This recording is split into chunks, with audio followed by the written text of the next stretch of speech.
Hey students, welcome to episode 35 of the Film Student Podcast. I'm your host, Tony Lazzeroni. My guest this week is Jesse Rothenberg from the Red Cohort. We talk about the comedy scene in Salt Lake City, Jesse's love of Joe Pera, and his delightfully weird final film, Dijon Doug. On with the show.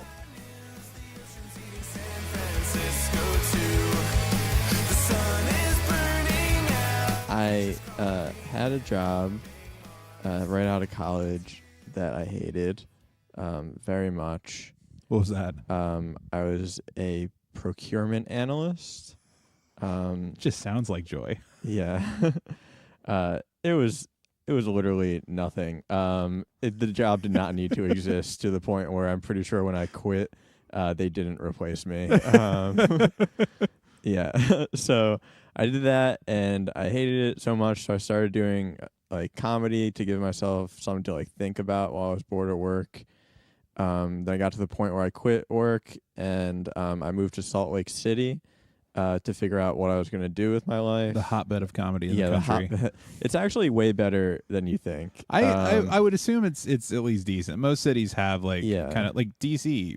You wouldn't necessarily think of like comedy hub, but it actually has a very good comedy scene. There's an improv there, and there's like two improv theaters as well, right? Or something. There's three. Two are full time. One that is the biggest one that's part time, but in the space, but is full time for classes. Well, that's how comedy has changed a lot in the past, like I think 10 years or something, where it's no longer so centrally located in New York, LA, and like Chicago, I guess. Right. Like where every major city has like a decent stand-up club, at least one decent stand-up club, and like and a big enough scene that like so many people want to do comedy of some sort. Yeah, that I guess I always just equate like comedy with like Vice, like it's a vice, and I always think of Salt Lake as like avoiding all vices. You know what I mean? True. Well, Salt Lake it's like a very weird vibe because it's all like the Mormon culture is like felt for sure. Oh, yeah. So it's like people who are Mormon and then people who are like ex-Mormon or like have like grown up like around that culture and are against it, you know? So it's like people who are like very like on one side or like completely on the other, right? You know, there's no middle ground. Yeah, but they are all nice because they were raised with manners. They're just very polite. I felt that when I've gone through the Salt Lake City airport a couple times. Yeah, and it even just in there, like you go to buy something in one of the stands, and they're just feels a little different. Yeah, it's like they're all blonde. This too. Yeah. All right, so you went to Salt Lake City, then what was next after that? So I took a year and I was working as a ski and snowboard instructor and during the winter, and then like essentially a carny during the summer. While I was deciding what I like wanted to like do with my life, I guess, and I decided to come here. Nice. Yeah. How did you hear about the school? I have a family friend who is a film professor someplace else, and just sort of chatting with him about film schools.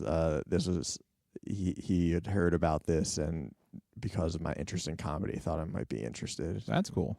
Yeah, it's nice to hear other faculty from other schools that are pushing it. That other people know it exists. Well, they were talking about with the DePaul thing. One of the higher ups at DePaul that came to your all's graduation screenings and was like, "That was amazing for having only 1 year of training. What you got out of these people?" Like, oh, really? Yeah. Oh, he was super impressed, and it's about the storytelling aspect more.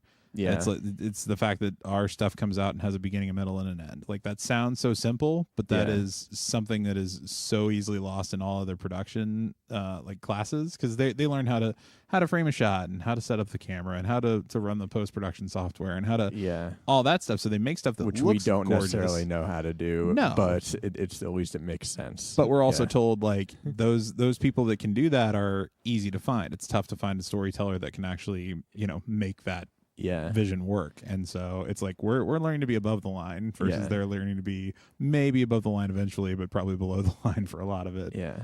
When you watch shorts, a lot of them don't make sense. Right. Like especially film school shorts. I don't know if you've watched too many from other schools. But not a lot. A lot of them they look great, but the stories are just yeah. They're tropey. They're slow. Or just like guns. Yeah. That's what Dale has the no guns rule, which I thought the school had the no guns rule. I thought it was just Dale's rule. No, I'd heard of really? it. That's like a second city wide thing. Okay. Now maybe they've adopted that, but yeah, like we were told no guns. So of course we've had finger guns. Yeah. And made the gunshot sound effects for it. Oh no, we went and got actual sound effects. Wow. For our fight scene, there's a gunfight at the end. Okay. But it's just Scott and Carly making finger guns. Are they doing it with their mouth? No. I had to tell Scott to stop because we added the sounds in post. But on the first couple takes, he's going pew pew pew pew. There's like a clip from the new Star Wars where Laura Dern does that. Where she does it pew pew. Yeah, have you seen? No. Yeah. I have to go track that one down. It's like the one moment in the whole movie that she shoots someone and she's like, pew. How else do they know that I'm firing it? Well, they would have some kickback, maybe. I don't know. I guess Laura Dern doesn't do much shooting in movies. She's typically more. I guess it's probably true. Yeah, it's much more rom-com type stuff for. So you just graduated. Part of the class that finished up in what month? August? Is that when your graduation was? Yeah. And so you produced one of the most weird, wonderful films for that, Dijon Doug. Oh, thank you. And I was lucky enough to get to hear the read through of that through Cold Breed's Hot Scripts with Zach Kinnaird. Yeah, which is awesome. Yeah, it was. If you're in Chicago, check out Cold Reed's Hot Scripts. I'm doing it Sunday. Oh, cool. Yeah, Actually, I'm gonna go read this time instead of submit something. Oh, so nice. Should be interesting. But yeah, and so I got to hear the story beforehand, and I remember going through the read through and just being like, "What is this? How are you going to create this?" But also thinking it was hysterical. Yeah. And to see it come to life with Mark Campbell from Improvised Shakespeare, and so who were the rest of the crew? I heard they were from a troupe together. Or I had Jordan Savusa. Mm-hmm. Jordan Savusa and Mark Campbell are actually both on the Red Cohort touring company. Cool. With Second City, so they've acted together a lot. And then most of the rest of the cast was actually Harold Ramis people. Okay. Yeah. And it just turned out awesome. Like, what was the process like for that one to happen? Well, and actually, let's start out for the people that don't know what Dijon Doug is. If you just want to pitch it, Okay. Oh, I haven't done this in a while. Okay, so it's about a guy who is dared to eat some mustard in exchange for a $2 bill, and after doing so, all these people who are like kind of his friends, not really fucking love it, and it sort of becomes like the thing that makes him cool, and he just has to keep doing it, and it's sort of just taking that idea and blowing it up to an insane level. Yeah. To the point where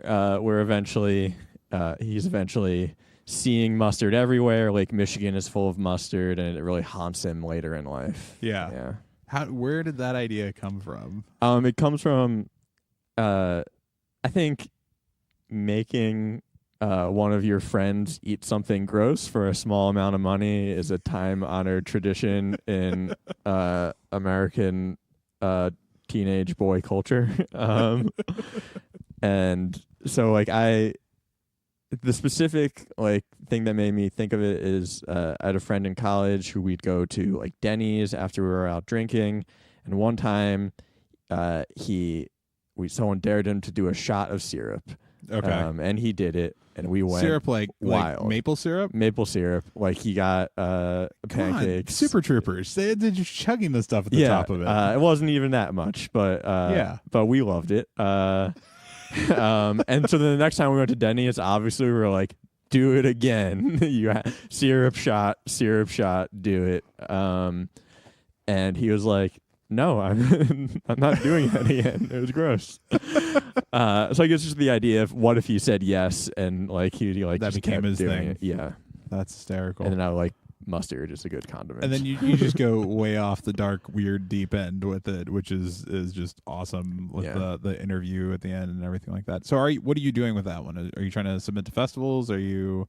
I'm still waiting, hoping to do a little bit more music stuff with it. Mm-hmm. There's some music cues that were like temporary in there. So I'm waiting on some stuff from a composer, and then hopefully a few festivals. I don't know. Yeah.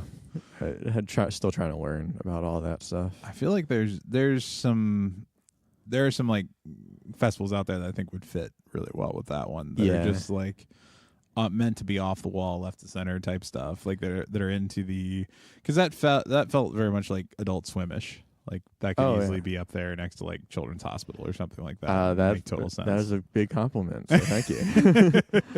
But I mean, the sensibilities fit. So I feel like there's something out there that would probably like let you do.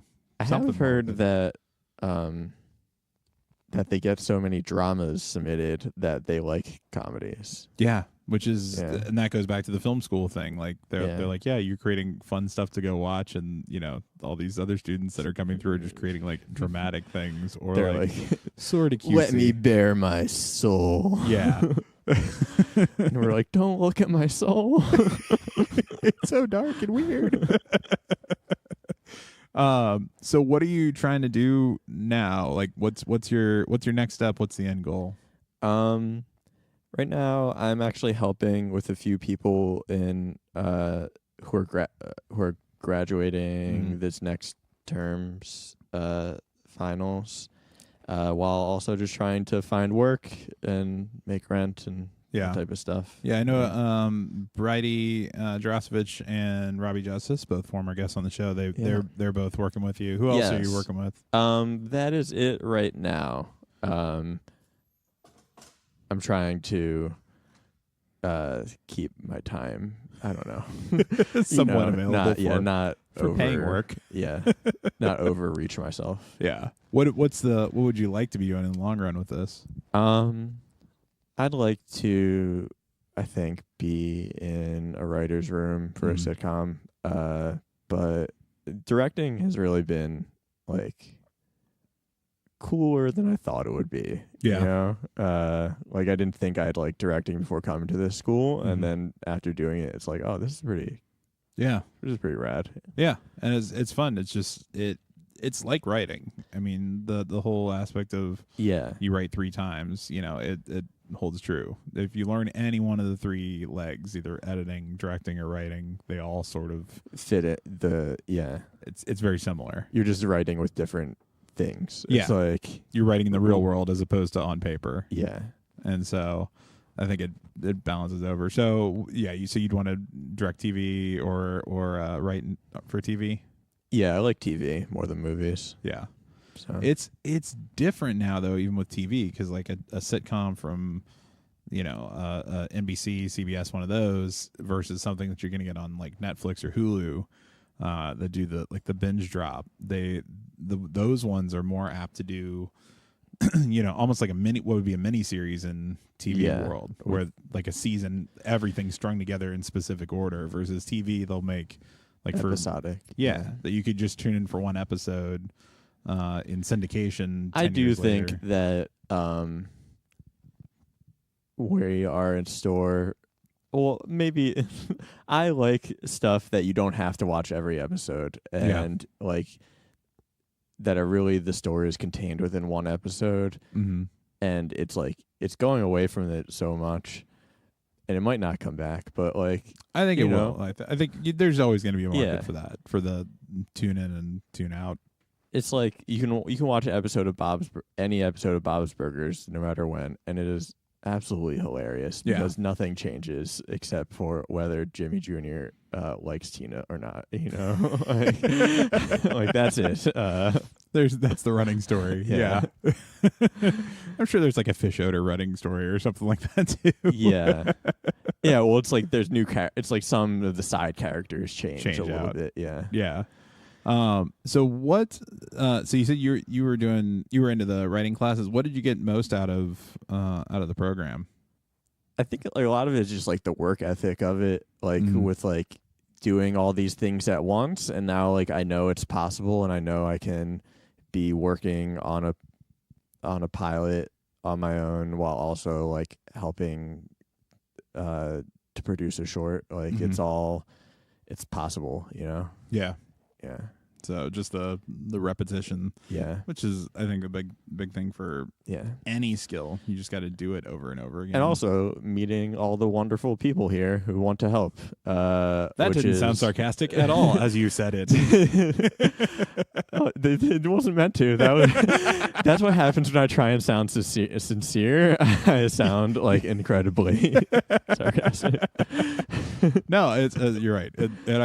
They keep on saying I can't remember which teacher it is that keeps on talking about the Improv Nation, and they just read that and they're like, eventually they're going to make like a new version of that, and some of the people in the school are going to be in that book. I have no idea what that is. It's just a book about improv. It's a book about improv and like the history of it, which includes like a big section about Second City and like kind of where all these people came from. And they're like, somebody's going to make another version of that, or a future book that's similar to that will talk about, you know, people that started through this program. And I won't hold my breath on that. But you don't think so? I don't know. You know, I feel like there's gonna be somebody out of this program. Yeah. Well, people keep doing it, and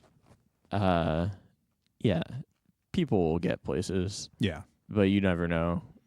We've got a few that have gotten some jobs out of it so far. Yeah. Well, that's the thing, is that like it's all a long game thing anyway. So it's not something that's coming to fruition tomorrow or anything like that. Yeah. But so who are your comedic influences? The fact that you were into Adult Swim, is it very much in that realm, or where else are you at?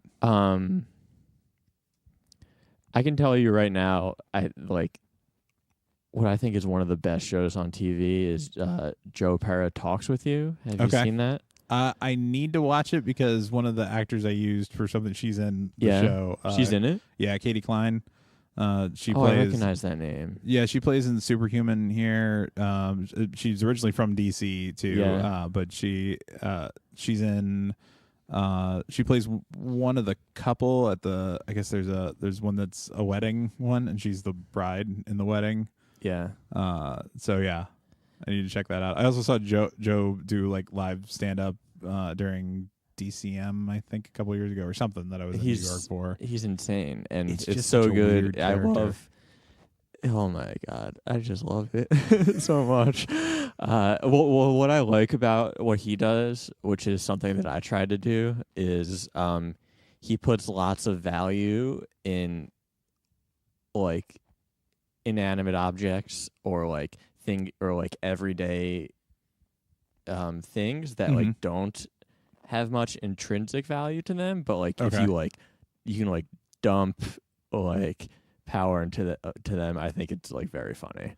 Power in as much like impact on your life, or in like for the Dijon Doug thing, it's like a how scoop, much mustard plays into somebody's life. A scoop of mustard is like changing this person's life. Yeah. Where it should just be like a weird little thing he did one day. You know? Okay. I have to check this show out. I think the toughest thing is like we don't have Comedy Central on like the current package, and so of your cable. So you can't get to it without like a login or something. It's on like that. It's on Adult Swim. Not is it? Central. Yeah. Oh, I thought it was on Comedy Central. No. Oh, okay. I'll have to check it out then, because I do have Adult Swim. That I can do. Yeah, I love him. I like Dimitri Martin is like a longtime favorite stand-up of mine. That like I'd say really influences my stand-up. Okay. Yeah.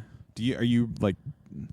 I don't even know if you would call him. He's not a prop stand-up the same way, but the drawing thing is very much unique. Like it's him and I think Eugene Merman are like the two that I've really seen that do old that. dude. Yeah, I love Eugene too. Yeah, I can believe that.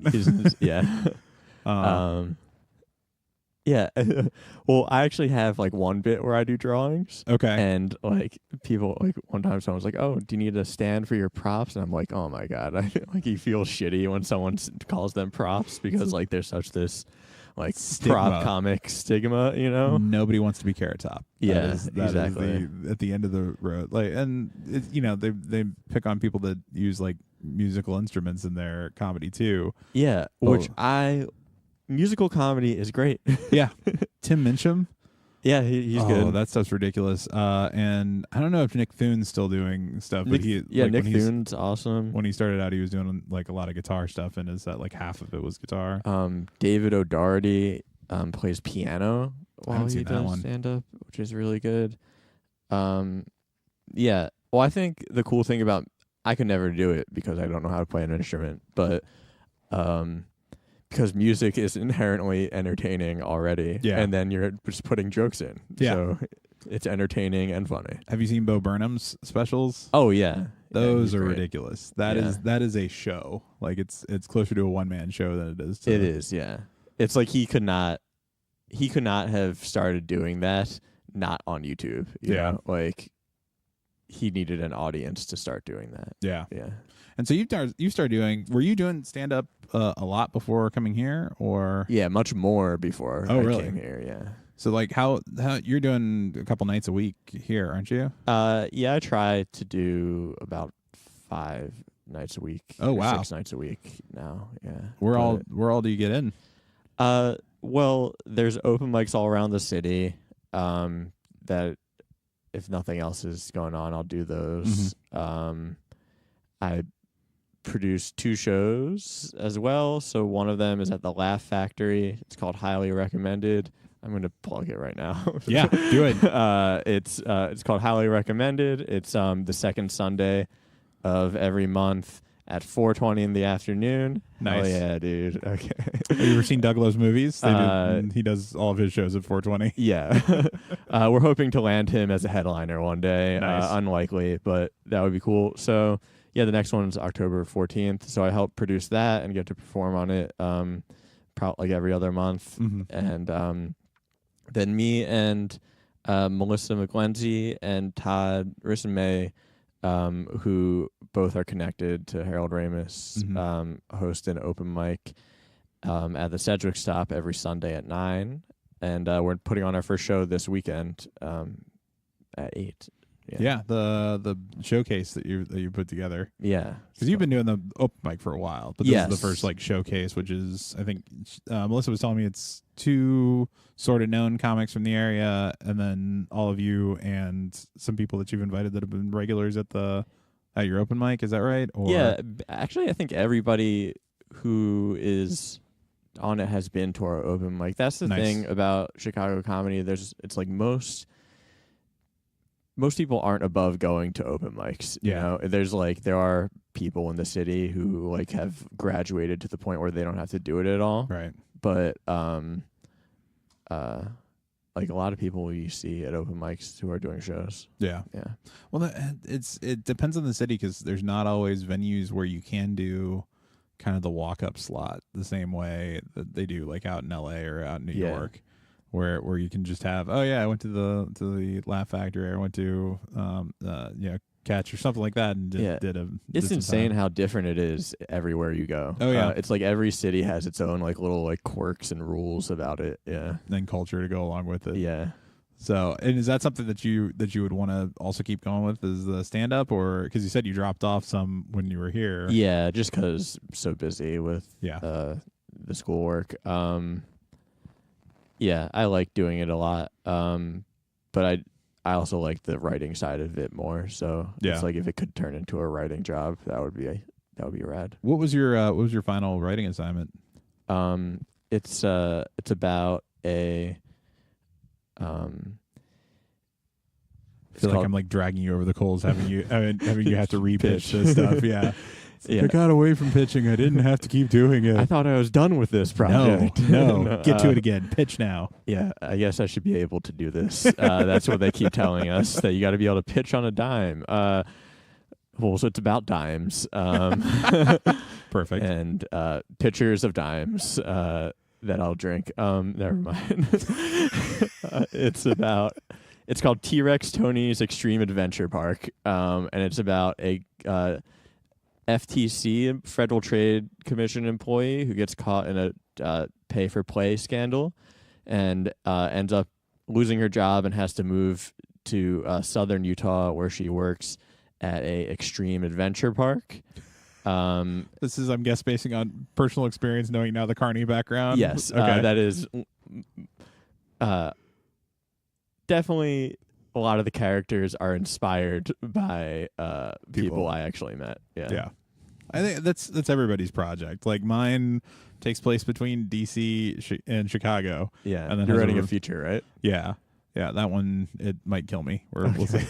How far into it are you? 83 pages. Oh, that's good. And probably pacing out for like 110 to 120. So are you on the third act? Just got through Act 2. 83 is the end of Act 2. Okay. So, yeah, into the third act with the very next word that I write. Okay. Which I stopped. I was like, Act 2, done. Got it. Are you going to revise before? Or are you going to try and finish and then? I've never finished a feature in any form. Like Yeah. I've started them before, but I've never finished one. And so I'm like, I'm just going to finish it. Like I'm taking feedback now. But the other thing is that when I started it, like Kat gave me some feedback based on the pitch of it after I'd already written a few pages, and I was like, okay, well I'll finish it. I'll come back to those, and I've written more. And then she's read it since then and gave me the feedback. Oh, well, these things that I was giving you like issues about before, she's like, no, just leave them. Like you solved them. Either solved them or used them in a different way than what she expected. And it's like, namely, like the whole concept of it is the pact. And she's like, oh, the pact concept's completely like aged out. It's been overused. It's been beaten into the ground. Like you find something else. But then now there's a pact holding two characters together, essentially bringing like them back together. Yeah. And it's a pact that a guy and his friend in high school, the two of them made a pact that if they were both 30 and unmarried, they would find one another and get hitched. Oh, okay. And classic. And so somewhat, but he tries to find her when he turns 30, when he's about to turn 30, and can't find her, and so it's going in search for her. Okay. To try and find out what happened, and he has to recruit her younger sister to help out through the process. Yeah. So it's really a story about him and the younger sister more than it is about. So the pact is the thing that drives it forward, but it's not. And then they come to find that they have some sort of relationship or something, or we'll find out. You'll have to watch the movie when it comes out to figure out what happens. But I can guarantee you, it's probably not what you think. Okay. So it's which is the fun part. I'm trying to do kind of the rom-com that's not really a rom-com. Okay. So we'll see.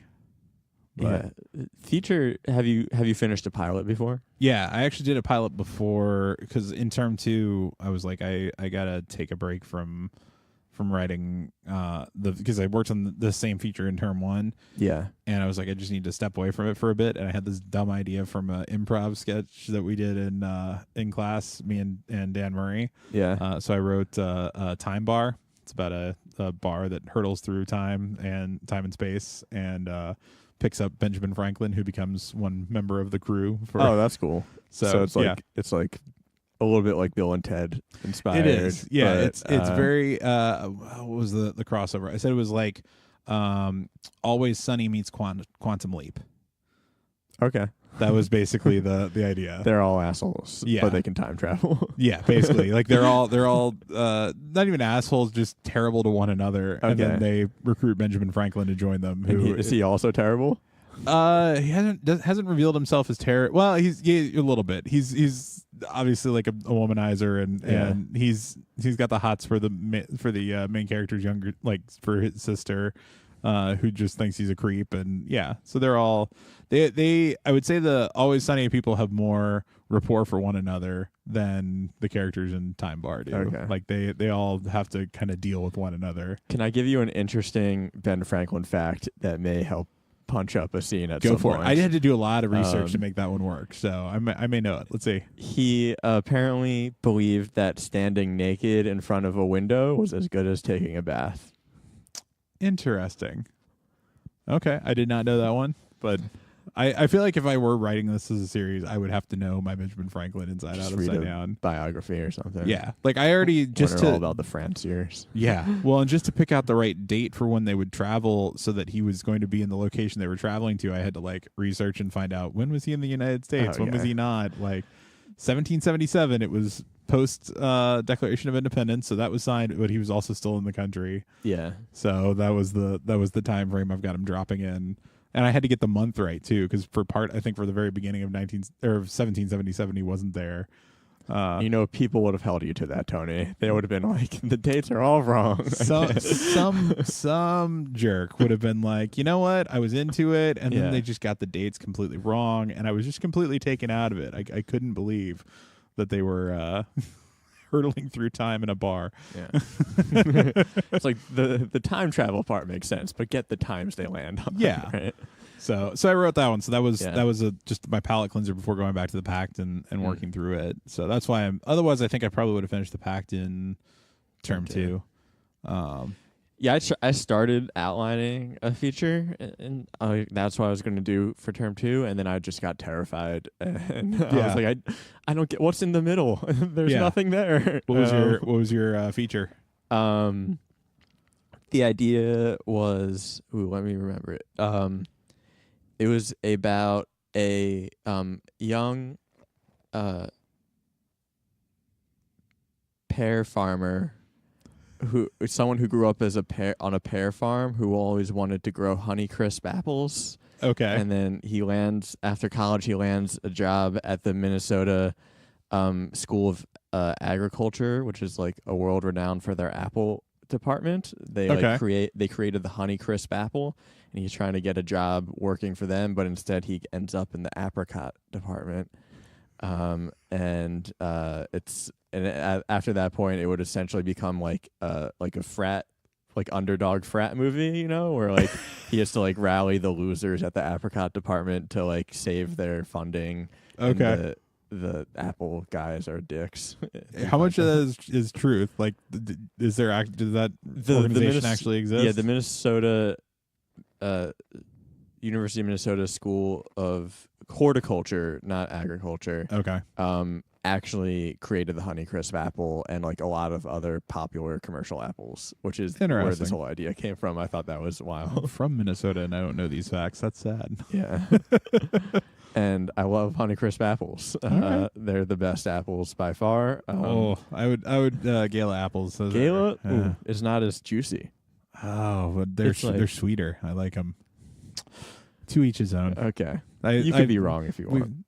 Thanks. Thanks. We found the rift in our friendship. Yeah. We can never be that close. Yeah. Well, in wrapping up, if people want to try and track you down on social media and see what else maybe you're doing for comedy stuff, any spots where they can find you? Sure. On Twitter, I'm _hot_nonsense. Instagram, it's just hot nonsense, and same as YouTube, hot nonsense. And do you have a website? I don't have a website, no. Okay. Might need one at some point in time. Yeah, start promoting this. I started career. poking around at Wix. But I tried Wix actually for the podcast website, and I just I didn't like it. I was like, this is more complicated than the commercials make it seem. Yeah, and I tried Squarespace, messing around with that same deal. Like, oh really? They both just, especially if you're trying to post like episodes up to it. Like you have to use their hosting for it, which sucks compared to. What you want? No, it's a pain in the ass. So. What did you land on? So I signed up for this site called The Grid, which I've had for a while. I was a early investor in it. So I have lifetime membership for it. It's a website that builds itself, and it's useful to a degree. Like I can just give it a web link and it builds it into my site automatically. I don't have to do a lot of extra legwork for it, but it also means I have very little control if something doesn't look right. It's like spinning dice, or spinning a wheel. Like you don't really know what you're going to get until you try it. Yeah. And so, yeah, it's never perfect, and it looks a little not what you want. Yeah, it's close, which is the sad part. It's like if I could just tweak it, like if I could take what it did automatically and just make these couple changes. And so they've been forever promising a third version of it that was going to be free to founding members, which is what I am. But they keep on just moving the Originally, they were like, well, it's going to be this by this time. Then it's going to be by this time. Then twice they've said it's launching in like 3 days and 2 days and then 1 day and then nothing. Jake, just kidding. Yeah, and it's not even just kidding. They just don't talk. Oh, okay. Like they disappear for 3 to 6 months. That's funny. And then they resurface and they're like, we're about to launch and it's going to come down in 3 days, 2 days. And yeah, so there's a lot of people pissed off about that one, but it hasn't stopped working. So until it doesn't, I'll keep using it there. Yeah. So all right, we shall see. But that was a long story for no good reason. Hey. Everybody loves learning the intricacies of the failure of a tech company, you know. Womp womp. Well, I appreciate you doing this, man. Yeah, thanks for having me, Tony.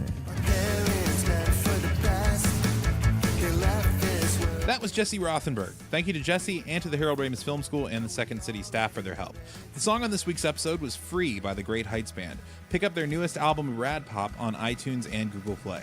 This show is recorded and edited by me, Tony Lazzeroni. If you want to hear more from me and my classmates, teachers, and a few special guests, make sure to subscribe to the podcast. If you have any questions or comments, send us an email at filmstudentpod@gmail.com or find us on Twitter and Instagram at filmstudentpod. And be sure to check out some of my and my classmates' work at filmstudentpod.com, where you can also find links to all of our past episodes. See you all next week. Class dismissed.